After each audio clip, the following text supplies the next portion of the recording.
বাংলাদেশ ছাত্রলীগ মনে রাখতে হবে রাসূলুল্লাহ সাল্লাল্লাহু আলাইহি সাল্লামের আদর্শ বাদ দিয়ে যদি অন্য কোন ব্যক্তি বা বস্তুর আদর্শ যদি কেউ গ্রহণ করে তাহলে সে আর মুসলমান থাকতে পারে না।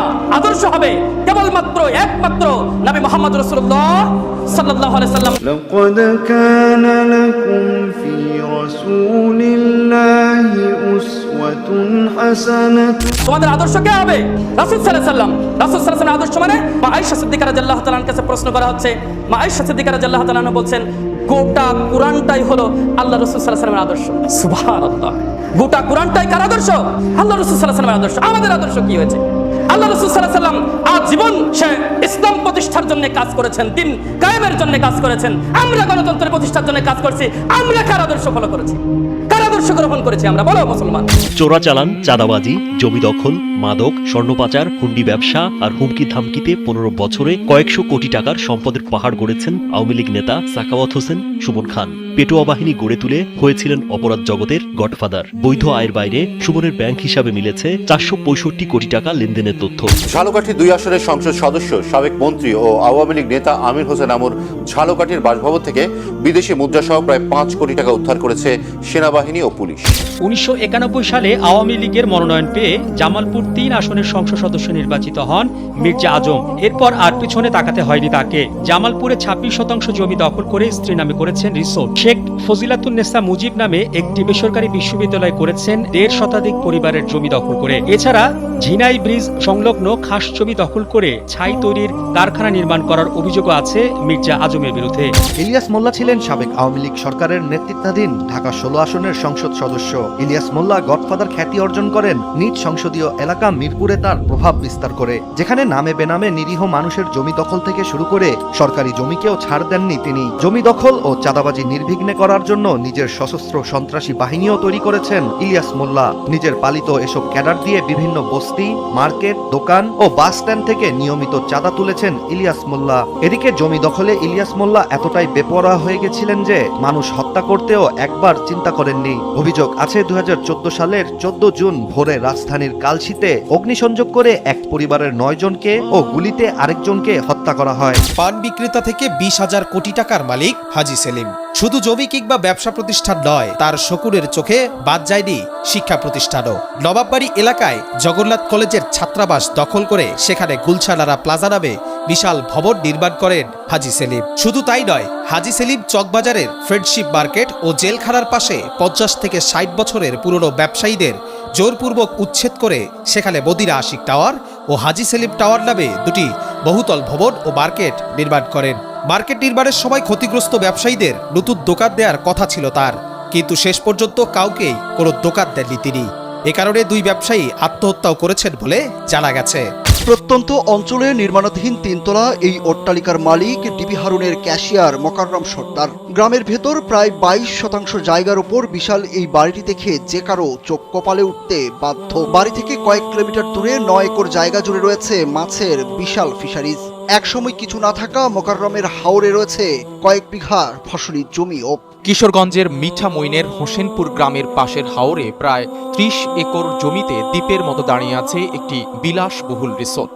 শত কোটি টাকার এই রিসোর্টে রয়েছে হেলিপ্যাড। বিত্তশালী আর প্রভাবশালীরা প্রায়ই হেলিকপ্টারে করে এই রিসোর্টে একান্ত সময় কাটাতে আসেন। প্রেসিডেন্ট রিসোর্ট নামের এই অবকাশ কেন্দ্রটির মালিক বহুল আলোচিত সাবেক ডিবি প্রধান হারুনুর রশিদ। শুধু বিলাসবহুল রিসোর্ট নয়, তার পাশেই নিরীহ কৃষকদের 300-400 একর জমি দখল করে এগ্রো ফার্ম তৈরির পায়তারা করছিলেন হারুন। শতাধিক একর জমি বাঁধ দিয়ে গত বছরই দখল করে নিয়েছেন। সারা দেশে একদিকে মাদক নির্মূলের কথা বলা হতো, কিন্তু মাদক নিয়ন্ত্রণের কথা বলা হলেও অবাধে সীমান্তে রাতের আধারে ছেড়ে দেওয়া হতো মাদকের অনুপ্রবেশ। আর দেশে মাদকের 50% নিয়ন্ত্রণ করত স্বৈরাচার শেখ হাসিনার ঠান্ডা মাথার খুনি আসাদুজ্জামান কামাল।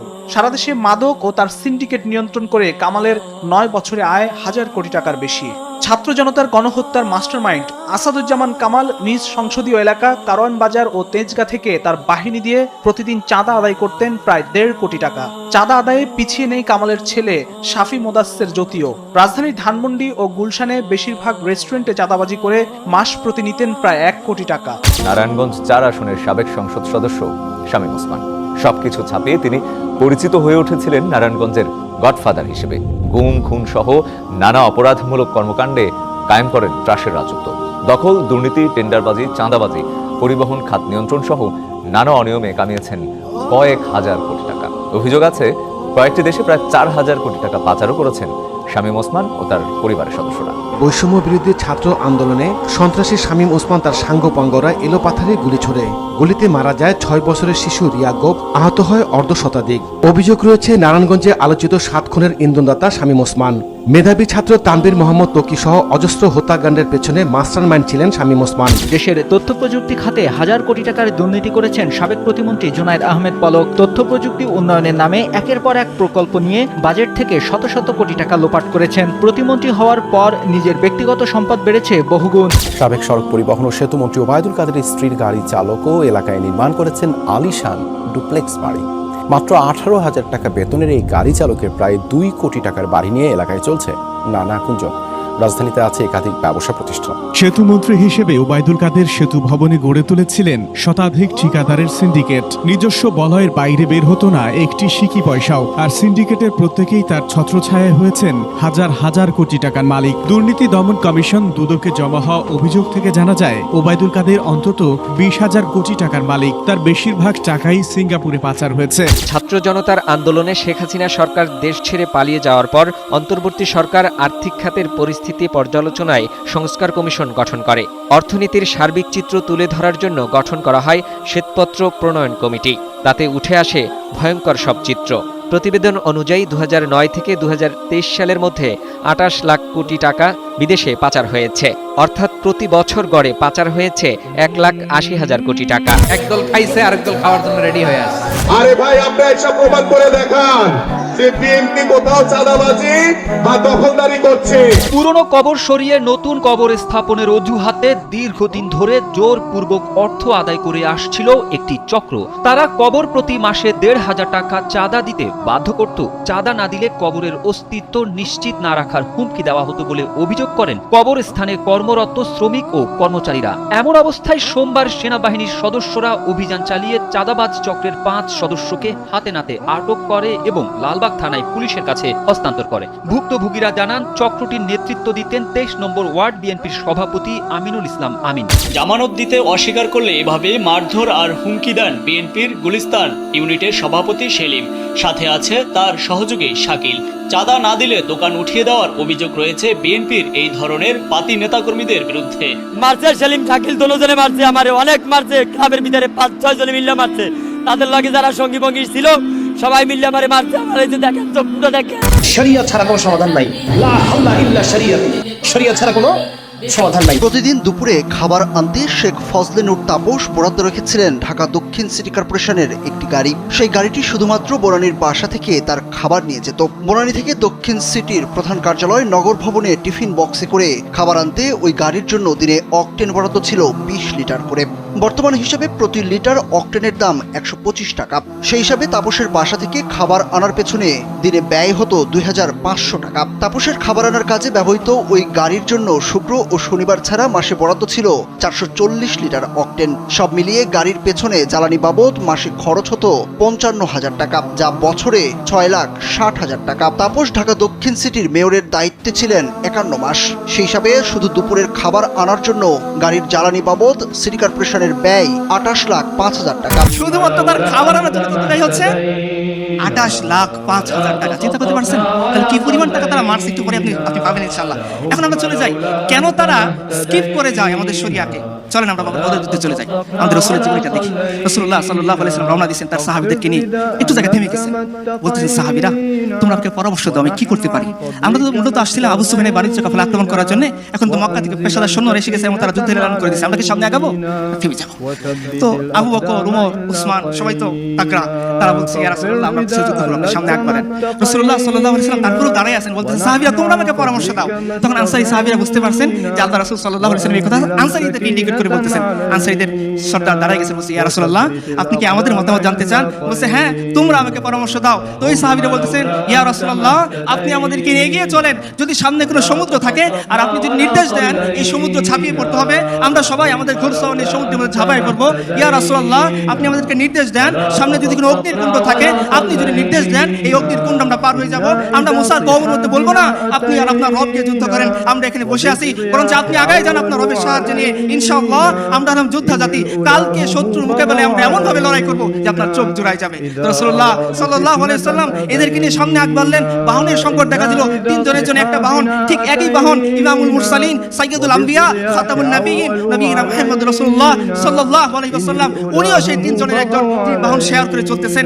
আবু লুবাবা, আলী এবং আল্লাহ রাসূল সাল্লাল্লাহু আলাইহি ওয়াসাল্লাম তিনজন বাহন ভাগাভাগি করে চলতেছেন। কিছু দূর যায় একজন টানে, দুইজন বসে থাকে, আবার কিছু দূর যায় আরেকজন নামে, অপরজন ওঠে, দুইজন টানে, দুইজন বসে থাকে, একজন টানে। এইভাবে যখন টানতে টানতে রাসূলুল্লাহ সাল্লাল্লাহু আলাইহি ওয়াসাল্লামের সময় আসলো, সাহাবায়ে কেরাম বলে আবু লুবাবা, আলী রাদিয়াল্লাহু আনহুম, ইয়া রাসূলুল্লাহ এটা কিভাবে সম্ভব? আপনি ইমামুল আম্বিয়া, আমাদের নবী, আমরা জীবিত আছি, আপনি উঠে রশি টেনে নিয়ে যাবেন আর আমরা উটের উপরে বসে থাকবো? এটা হইতে পারে না, আমরা সহ্য করতে পারবো না। ইয়া রাসূলুল্লাহ আপনি উটের উপরে বসেন, আমরা তো আছি, আপনার জন্য আমার জীবন কুরবান, ফিদাকা আবি ওয়া উম্মি। ইয়া রাসূলুল্লাহ সেখানে আপনি উটের দড়ি টেনে নিয়ে যাবেন, আমরা দুই সাহাবী এই উটের উপরে বসে থাকবো? এটা তো হতে পারে না। রাসূলুল্লাহ সাল্লাল্লাহু আলাইহি ওয়াসাল্লাম তখন জবাব দিয়ে বলতেছিলেন, পৃথিবীর মানুষ শুনে রাখেন, ইতিহাস শুনে রাখো, অত্যাচারী সম্পদ লুটেরারা তোমরা শুনে রাখো। রাসূলুল্লাহ সাল্লাল্লাহু আলাইহি ওয়াসাল্লাম তখন বলতেছিলেন, আরে আমার সাহাবীরা তোমার সওয়াবের দরকার আছে, আমার বুঝি দরকার নেই? তোমরা কি শক্তিশালী দিক থেকে আমার চেয়ে বেশি নাকি? তোমরা উটের উপরে ওঠো, আমি উট টেনে নিয়ে যাবো।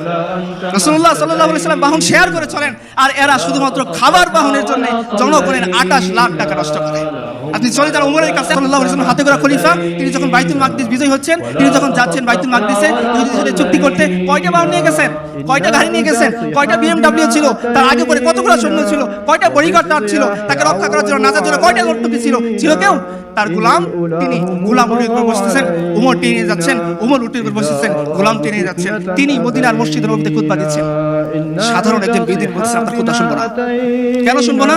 বলছে হে আমিরুল মুমিনিন, একটা করে কাপড় দিচ্ছেন, আপনাদের গনিমতের মাল আসলে রাষ্ট্র থেকে দেওয়া হয়েছে রেশন হিসেবে, প্রত্যেকে যে কাপড় দিচ্ছেন এই কাপড় দিয়ে কারো পরিপূর্ণ জামা হয় নাই, আমরা চেষ্টা করছি সবাই মিলে একটা পরিপূর্ণ জামা বানানোর, সেই জামা হয় নাই। আমি দেখতে পাচ্ছি আপনার শরীরে ঠিক ওই একই পোশাক, ওই একই কাপড় দিয়ে বানানো। আমি আগে আপনার কথা শুনতে চাই, আপনাকে প্রশ্ন করতে চাই, জবাবদিহিতার মুখোমুখি করতে চাই, যে কাপড় দিয়ে আপনার প্রজাদের জনগণের পরিপূর্ণ পোশাক হইল না, সেই কাপড় দিয়ে আপনি কিভাবে কামিজ বানাইছেন? আমাকে জবাব দেন। তখন উমরের ছেলে আব্দুল্লাহ ইবনে উমর রাদিয়াল্লাহু আনহু তিনি পাশে দাঁড়িয়েছিলেন, তিনি বলতেছেন যে আমি আমার পিতার পক্ষে তোমাদেরকে জবাব দিচ্ছি। শোনো সাহাবী, আল্লাহর রাসূলের সাহাবীরা, আমার পিতা দুর্নীতিবাজ নন, আমার পিতা আত্মসৎকারী নন, আমার পিতা এরকম নন যে জনগণকে তিনি 1 টাকা দিয়েছেন, নিজে 2 কোটি টাকা খেয়ে ফেলছেন, ব্যাপারটা এরকম না। বলছে আমার পিতা তিনি 1 টুকরা পোশাক পাইছেন, আমি আব্দুল্লাহ ইবনে উমর শাহজাদা প্রিন্স, আমি 1 টুকরা কাপড় পাইছি, বাড়িতে গিয়ে দেখি না আমার পোশাক হচ্ছে না বাবার পোশাক হচ্ছে, আমি আমার টুকরাটা আমার পিতাকে হাদিয়া দিয়েছি, আর এই টুকরা দিয়ে আমার পিতা পরিপূর্ণ কামিজ বানাইছেন। এই হচ্ছে তোমাদের ঘটনার বিস্তারিত। তখন এই সাহেব বলছেন, এখন আপনি কথা বলেন, বলেন আপনি কেমন সমাজ চান? যে সমাজের মধ্যে রাষ্ট্রপতি তার চেয়ারে থাকা অবস্থায় সে সুদ খাক, সে ঘুষ খাক, সে দুর্নীতি করুক, সে মানুষের টাকা মানি লন্ডারিং মাধ্যমে পাচার করুক বা জনগণের সম্পত্তি আত্মসাৎ করুক, তাকে বিচারে মুখোমুখি করা যাবে না? এরকম সমাজ না যে সমাজের মধ্যে যে সাহাবীকে দেখলে শয়তান রাস্তা ছেড়ে দেয়, তাকে একজন সাধারণ বেদুইন প্রশ্নের মুখোমুখি করতে পারে, সেই সমাজ? এটা আপনারা চিন্তা করেন। এক ঘোরদৌড় প্রতিযোগিতা হয়েছে, যে একদম সামনে চলে গেছে, আমর ইবনে আসের ছেলে, তাকে গুতাইয়ে ফেলে দিয়েছেন। এই সাহাবী মদিনায় চলে গেছে, মদিনায় গিয়ে উমরের দরবারে নালিশ পেশ করতেছে যে আপনি এমন গভর্নর কেন বানাইছেন যে গভর্নর মানুষকে গোলামের মতো মনে করে? উমর তলব করছেন চিঠি দিয়ে, আমার চিঠি পাওয়া মাত্রই হে আমর ইবনে আস, তুমি এবং তোমার ছেলে মদিনা সেন্ট্রাল গভর্নমেন্টের কাছে হাজির হবা। উমরের কাছে আসছেন, উমর বলতেছেন যে কি ব্যাপার, কি শুরু করছো? মানুষ তার সন্তানদেরকে, একজন মা তার সন্তানদেরকে স্বাধীন হিসেবে জন্ম দিছে, তোমরা কবে থেকে তাকে গোলাম বানানোর জন্য চেষ্টা করতেছো? কবে থেকে মানুষকে তোমরা গোলাম মনে করা শুরু করছো? নাও পিঠ পেতে দাও।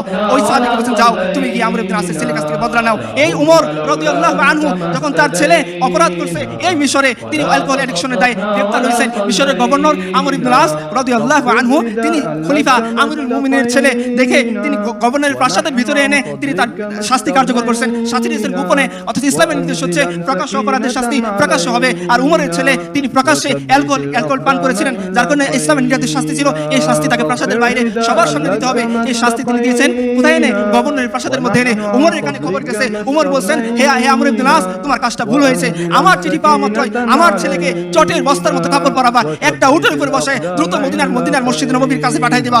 আমি উমর জীবিত থাকা অবস্থায় এটা হইতে পারবে না যে আমার ছেলে থেকে তুমি শরিয়া নির্ধারিত শাস্তি পরিপূর্ণ দিছো, ঠিক আছে, কিন্তু মানুষের সামনে দাও নাই, অথচ এই শাস্তি সে মানুষের সামনে পাওয়ার যোগ্য। তাড়াতাড়ি মদিনার সেন্ট্রাল গভর্নমেন্টের কাছে পাঠাও, আমি উমর নিজ হাতে আমার ছেলের শাস্তি প্রকাশে কার্যকর করবো। এখন আপনারা সিদ্ধান্ত নেন কোন সমাজ আপনারা চাইবেন, কোন জীবন ব্যবস্থা আপনারা চাই দিবেন। যে জীবন ব্যবস্থায় রাষ্ট্রপতিকে প্রশ্ন করা যায় না, যে জীবন ব্যবস্থায় রাষ্ট্রপতিকে আইনের আওতায় আনা যায় না, যে জীবন ব্যবস্থায় রাষ্ট্রপতি চেয়ারে গতিতে থাকা অবস্থায় তার বিরুদ্ধে মামলা দায়ের করা যায় না, এরকম সমাজ না ওই সমাজ যে সমাজের মধ্যে আমিরুল মুমিনের সামনে প্রশ্ন করা যায়, ওই সমাজ যে সমাজের মধ্যে আমিরুল মুমিনের ছেলেকে মামলার কাঠ করে দাঁড় করানো যায়, ওই সমাজ যে সমাজের মধ্যে গভর্নরকে এনে তার সামনে বিচারে মুখোমুখি করা যায়, এই সমাজ কিনা যখন ওই লোকটা ওই আমির ইবনে আসের ছেলেকে পিটাচ্ছিল, পিটাইতে পিটাইতে আমির ইবনে আসের ছেলে অজ্ঞান হয়ে গেছে, খলিফাতুল মুসলিমিন আমিরুল মুমিনিন ওমর ইবনে খাত্তাব রাদিয়াল্লাহু আনহু নিজের পিঠ পেতে দিয়ে বলতেছেন তুমি এখন আমাকে পিটাতে পারবে। সিদ্ধান্ত নেন কোন সমাজ আপনারা চান। সুলতান গিয়াসউদ্দিন আজম শাহ রাহমাতুল্লাহি আলাইহি ওনার নাম শুনে থাকবেন। উনি একবার শিকারে গেছেন, শিকারে গিয়ে এক বিধবা নারীর তিনি সন্তানকে 3 নিক্ষেপ করে হত্যা, বিধবা নারীর নাতিকে 3 নিক্ষেপ করে হত্যা করে ফেলেছেন। ডক্টর আব্দুল হালিমের বইতে লেখা আছে, প্রথম খণ্ডে আপনারা পেয়ে যাবেন। তো ওই বৃদ্ধা তার আর কেউ নাই, এই নাতি ছিল তার একমাত্র অবলম্বন, তিনি গিয়ে কাজীর কোর্টে মামলা দায়ের করছেন। সুলতান গিয়াসউদ্দিন আজম শাহ রাহমাতুল্লাহি আলাইহি কাজীর কোর্টে হাজিরা দিয়েছেন।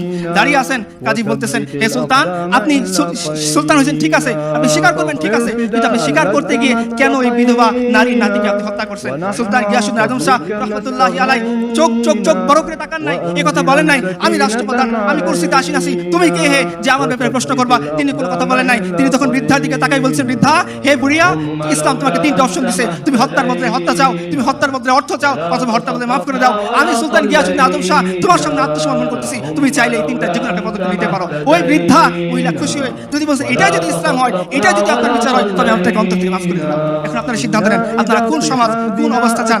একবার উমর রাদিয়াল্লাহু আনহু রাতের অন্ধকারে, তার একটা স্বভাব ছিল, তিনি রাতের অন্ধকারে মানুষের কার কি প্রয়োজন এটা দেখার জন্য তিনি হেঁটে হেঁটে যাইতেন, মানুষের খোঁজখবর নিতেন। একবার তিনি গেছেন, গিয়ে দেখেন সমানে ধোঁয়া উঠতেছে, তো তিনি দাঁড়ায় দেখতেছেন একটু করে আবার ধোঁয়া উঠতেছে, লকডাউন সময় ধরে তিনি পর্যবেক্ষণ করলেন আবার ধোঁয়া উঠতেছে। তো তিনি আস্তে আস্তে আস্তে কাছে গেলেন, গিয়ে বললেন দেখলেন যে একটা মহিলা তার সন্তানটা পাশে বসা, সে ডেতকির ভিতরে কি যেন জাল দিচ্ছে আর ধোঁয়া উঠতেছে। তো বলছে মা আপনি কোত্থেকে আসছেন, কি করতে আসছেন? বলছে দেখো খলিফা ওমরের সাথে দেখা করতে আসছিলাম, এখন তো রাত হয়ে গেছে, তাবু খাটে সে কখন থেকে অপেক্ষা করতেছি, এই সন্তানটাকে চেষ্টা করতেছি একটু ঘুম পাড়াবো, কিন্তু আমার বুকে দুধ নাই, এই বাচ্চাটা ক্ষুধার যন্ত্রণায় কষ্ট পাচ্ছে, তো আমি একে সান্ত্বনা দেওয়ার জন্য একটা হাড়ির মধ্যে কয়েকটা পাথর নিয়ে জাল দিচ্ছি আর বলছি দেখো বাবা রান্না হচ্ছে, তুমি একটু অপেক্ষা করো, রান্না হচ্ছে, তুমি একটু অপেক্ষা করো। এই দৃশ্য দেখে আমিরুল মুমিনিন উমর রাদিয়াল্লাহু আনহু বাচ্চা শিশুর মতো কাঁদতেছেন, দ্রুত আসছেন বাইতুল মাল থেকে নিজে আটার বস্তা নিয়ে গেছেন। তার গোলাম বলতেছিল হে আমিরুল মুমিনিন, আপনি তো আমাদের সবার আমির, আপনি আমার আকা, আমার মনিব, আমি আপনার গোলাম, বস্তা না আমার পিঠে দিবেন, আমি না আপনাকে নিয়ে যাব। উমর বলতেছেন হে আমার গোলাম, যে বোঝা আল্লাহ আমাকে দিবেন সেই বোঝা কিয়ামত দিন তুমি বইবা, বস্তা আমার কাঁধে তুলো। উমর রাদিয়াল্লাহু আনহু খলিফাতুল মুসলিমিন রাদিয়াল্লাহু আনহু তিনি উটের ও আটার বস্তা পিঠে নিছেন, একটু তেল একটু ঘি হাতে নিছেন, কয়েক মাইল হেঁটে ওই নারীর কাছে গেছেন, গিয়ে তিনি নিজ হাতে আমিরুল মুমিনিন উমর ওই যে পাথরে দিয়ে গরম করা যে পানি, সেই পাথর সরিয়ে ওইখানে তিনি আটা দিছেন, আটা গুলছেন, নিজে রুটি বানাইছেন। এরপর বুড়িয়াকে বলছেন মা তুমি শেখো। এই উমর খলিফাতুল মুসলিমিন রাদিয়াল্লাহু আনহু তিনি চলে গেছেন ওই বাচ্চার কাছে, গিয়ে যে উমরকে দেখলে শয়তান রাস্তা ছেড়ে দেয়, এই উমর বাচ্চা আমরা যেভাবে ঘোরাঘোরা খেলি বৃত্তির সাথে, এই খলিফাতুল মুসলিমিন উমর রাদিয়াল্লাহু আনহু বাচ্চা শিশুর সাথে তিনি ঘোরাঘোরা খেলতেছেন আর বলতেছেন যে এতক্ষণ তুমি বাচ্চাকে কাঁদাইছো, এখন হাসি দাও, যিনি আমার কাছ থেকে জান্নাতের সার্টিফিকেট পাইছে। উনি বলতেছেন যে ওমর যতটুকু তুমি বাচ্চাকে খাওয়াইছো এখন তোমাকে হাসি দাও। এখন আপনারা সিদ্ধান্ত নেন আপনারা কোন রাষ্ট্রপ্রধান চান।